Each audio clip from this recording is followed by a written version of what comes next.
largest challenges are going to be dealing with our murder reduction and growing our police department.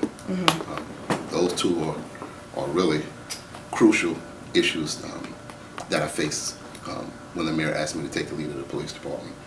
And so with slightly above 1,100 officers with a goal to get to 1,600, we're really at a full court press to grow the department. As you know, for a few years we weren't able to hire. And so coming out of 3 years, this is the first time we've hired in over 3 years. And so the ship is turning, it's moving forward now, we are growing.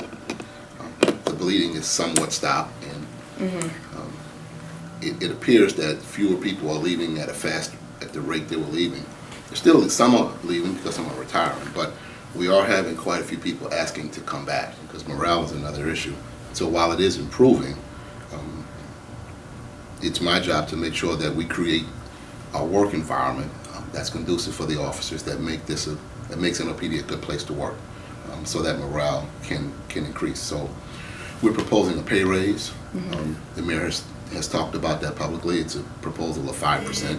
We're building out and increasing our infrastructure. We bought 100 cars in 2013. We bought 100 this year. We're buying another 100 next year.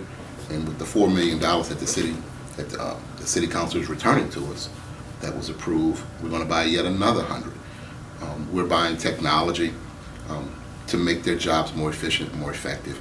And so there are plans right now for a new police station in the 2nd district. We just unveiled a new 5th district station and moved in. A couple of years ago we moved into the new 7th district. There's we plan to outfit the 3rd district to rebuild it. Potentially we could be looking for a new place for our police academy as we grow. And so the infrastructure is really building, the momentum is building. And so we believe all of these things working together at the same time with the pay raise, making this a good place to work. And as we grow, the relief and the strain of being overworked because of manpower shortage, that too, working with these other factors will help increase morale.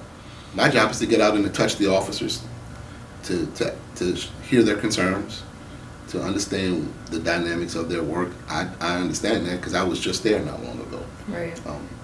And so spending some face-to-face time with them, shaking hands, even if I have to sit down and have lunch or share a cup of coffee with a group of people, that's what I want to do a lot of. And I think that goes a long way in building morale. We're at a 30-year low in murder, but it's still too high. And so every murder is one that we don't want, it's one that we don't need, it's very unnecessary.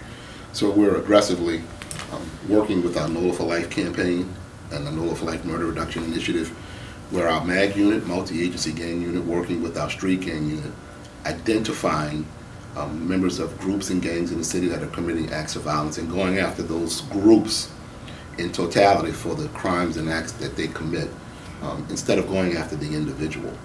We've seen some success with that, and coming out of last year, that's what had us at a 30-year low for murder.